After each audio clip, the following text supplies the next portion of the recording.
너희는 만질 수 있고 불이 붙는 산과 침침함과 흑암과 폭풍과 나팔 소리와 말하는 소리가 있는 곳에 이른 것이 아니라 그 소리를 듣는 자들은 더 말씀하지 아니하시기를 구하였으니 이는 짐승이라도 그 산에 들어가면 돌로 침을 당하리라 하신 명령을 그들이 견디지 못함이라. 그 보이는 바가 이렇듯 무섭기로 모세도 이르되 내가 심히 두렵고 떨린다 하였느니라.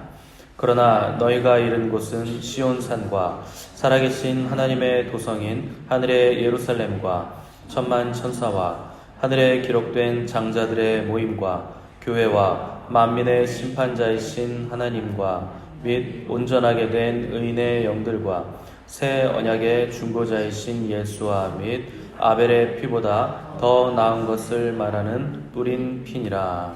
아멘.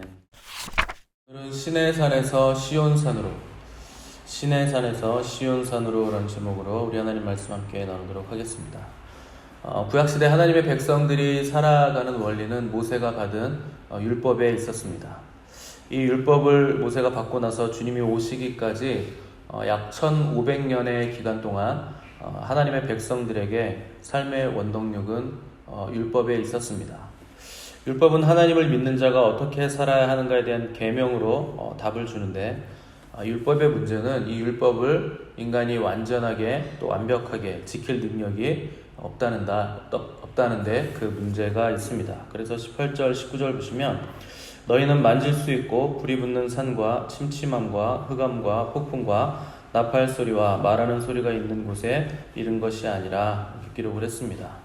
그것이 바로 율법의 성질, 또 율법의 역할을, 이 율법을 수여받는 장면 자체가 우리에게 보여주고 있는 겁니다.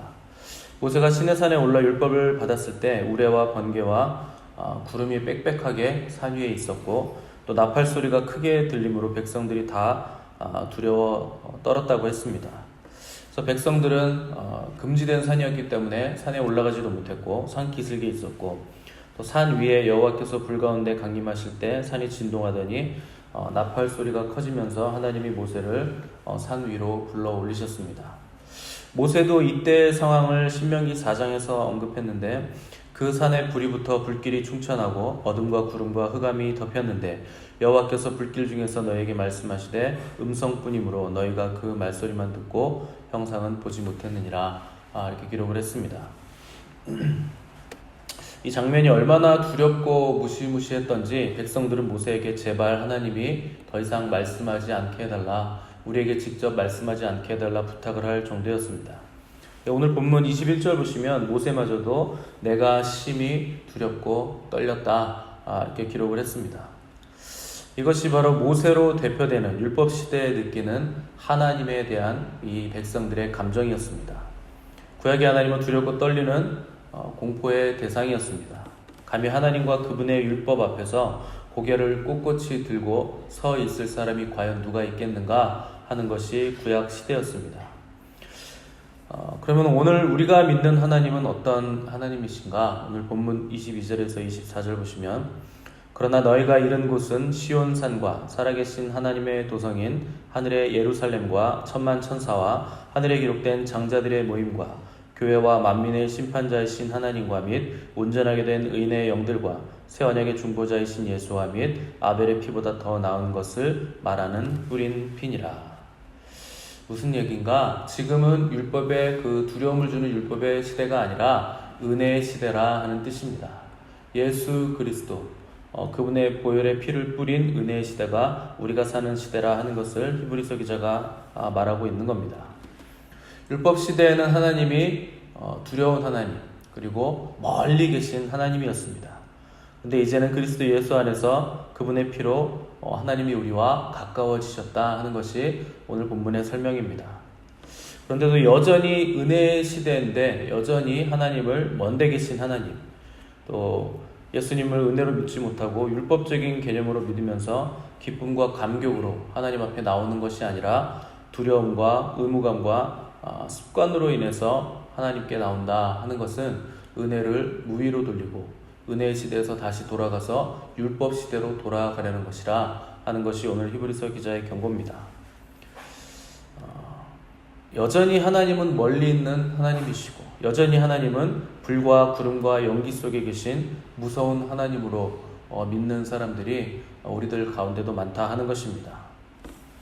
그러나 이 은혜의 시대에 하나님이 우리를 이끄신 산은 두려움에 떨고 또 불과 연기가 또 나팔소리와 번개가 치는 불이 가득한 신의 산이 아니고 하나님의 도성인 예루살렘이 있는 곳 시온산으로 우리를 이끄신 것입니다.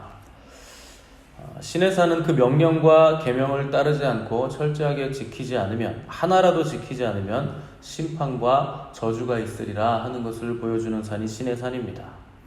그래서 우리가 평생에 걸쳐서 말씀을 듣고 묵상하고 또 교육도 받는데 이 말씀을 지켜도 그만 안 지켜도 그만인 말씀이 아니라 알면 알수록 우리가 공부하면 할수록 또 들으면 들을수록 더 무거운 책임이 우리에게 지워지는 말씀이라 하는 것입니다. 그러니까 하나님의 말씀은 엄중한 말씀입니다. 그러면 우리는 생각에 그러면 대충 들어야겠다, 대충 알아야겠다, 이런 생각이 드시고 차라리 모르는 게 좋을 뻔했다, 이런 생각을 하실 수도 있겠지만 모르는 게 죄입니다. 더 심각한 죄입니다. 그래서 몰라서 행하지 못하는 자도 맞고 아는데도 알면서도 행하지 못하는 자는 더 맞습니다.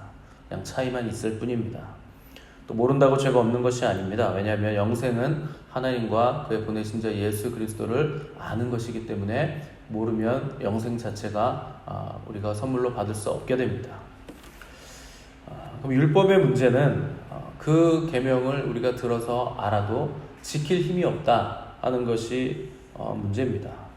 그래서 우리로서는 이 문제를 도저히 해결할 길이 없었다는 것인데 하나님께서 우리에게 이 문제를 해결할 살 길을 열어주셨는데 그분이 바로 우리 주님 예수 그리스도십니다. 이것이 바로 은혜의 핵심입니다.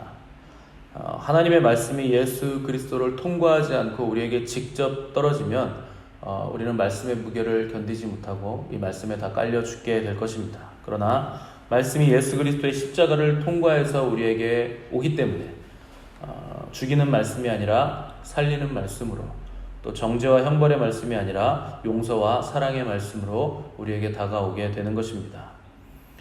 그분의 십자가로 인해서 우리 죄가 사해지고 또 주님이 보내신 성령님으로 인해서 그동안은 구약시대 내내 마음 때문에 지킬 수 없던 그 율법을 이제는 우리 마음을 하나님께서 성령님을 보내서 바꿔주심으로 새 마음으로 할 수 있게 만들어 주신 것이 바로 은혜의 시대입니다.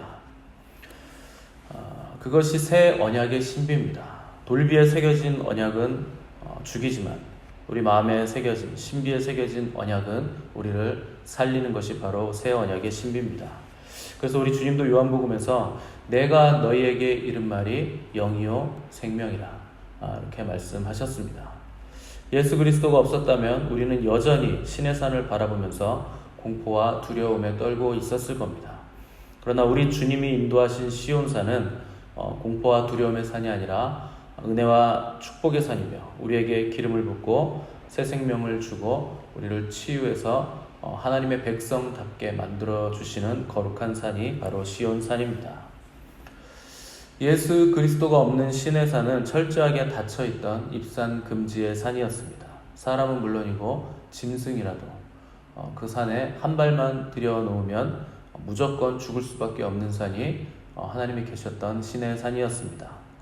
누구든 예수 그리스도 없이 그 산에 올라가면 그리스도 안에서 그 산에 올라 하나님을 만나지 않으면 맹렬히 타는 불에 죽임을 당할 수밖에 없던 산이 구약의 신의 산이었습니다. 그래서 예수 그리스도를 의지함이 없이는 하나님을 의지할 수 있는 방법이 없고 예수 그리스도를 통하지 않고는 하나님께로 나아가는 길이 없는 것입니다. 그러나 누구든지 예수 그리스도의 이름을 부르는 자는 구원을 받습니다. 예수 그리스도를 의지하여 활짝 열려있는 구원의 문으로 들어가는 산이 바로 시온산입니다. 누구든지 그리스도의 피를 힘입어 나오는 자는 하나님의 끝없는 자비와 사랑을 경험할 수 있고 용서와 치료를 받을 수 있는 이 시온산이 오늘 우리에게 활짝 열려져 있는 것입니다. 이 시온산에는 하나님의 빛나는 보좌가 있고 그분의 형언할 수 없는 광채가 있고 또 천만 천사와 하늘에 기록된 장자들의 모임과 교회와 만민의 심판자이신 하나님과 및 온전하게 된 의인의 영들이 있는 거룩한 산이 바로 시온산입니다. 굉장히 멋있게 장황하게 설명을 했는데 그냥 너희들이 올라가야 될 산이 여기다 이런 뜻입니다. 그래서 시편 20편 2절 보시면 다윗은 하나님이 시온에서 우리를 붙드시며 우리의 모든 소재를 기억하시며 우리의 번제를 받으신다, 이렇게 기록을 했습니다. 왜 시온에서 우리를 기억하시고 우리를 붙드시고 우리의 예배를 받으시는가? 시온산은 예수 그리스도를 통과해서 그분의 보혈을 힘입어 올라가는 산이기 때문에 우리 하나님께서 우리를 붙드시고 우리의 예배를 받으신다 하는 겁니다. 거기서 우리 마음의 소원대로 허락하시고 우리의 모든 도모를 이루시기 원하시는 이유는 우리가 예수 그리스도 그분의 피를 힘입어 올라가는 산이 바로 시온산이기 때문에 그렇습니다. 저 여러분들은 시온산에 인도된 백성들임을 믿으시기 바랍니다. 우리는 이미 예수 그리스도의 은혜로 시온산에 인도됐기 때문에 율법을 붙들고 다시 신의 산으로 돌아갈 이유가 전혀 없는 사람들입니다. 여러분들이 지금 이집트에 가셔서 신의 산 올라가셔도 죽지 않습니다. 입산 금지는 이미 모세 시대 때 다 풀렸습니다. 올라가도 아무 상관없습니다. 왜 그럴까요? 거기 하나님은 계시지 않기 때문에 그렇습니다. 23절에 보시면 하늘에 기록된 장자들의 모임과 교회와 만민의 심판자이신 하나님과 및 온전하게 된 의인의 영들이 다 시온산에 있다, 이렇게 기록을 했습니다. 우리가 만나야 할 모든 믿음의 사람들이 다 거기 시온산에 있습니다. 거기서 우리는 영원한 중보자 되신 예수님을 만나보게 될 것입니다. 흔히들 만남의 축복이 중요한 축복으로 여겨져서 좋은 사람들 만나는 것이 인생의 중요한 열쇠라 이렇게 얘기하고 생각하지만 가장 중요한 만남은 예수 그리스도를 만나는 것입니다. 그분을 만나지 못하면 다른 모든 만남은 다 저주입니다. 가장 아름답고 황홀한 만남, 우리의 사도시요 믿음의 주시요 우리의 영원한 대제사장이시며 우리의 구원의 유일한 소망 되신 예수 그리스도를 만나는 이 시온산의 축복을 누리심으로 영광에서 영광에 이르는 저와 여러분의 빛나는 삶이 되시기를 간절히 바랍니다. 함께 기도하겠습니다.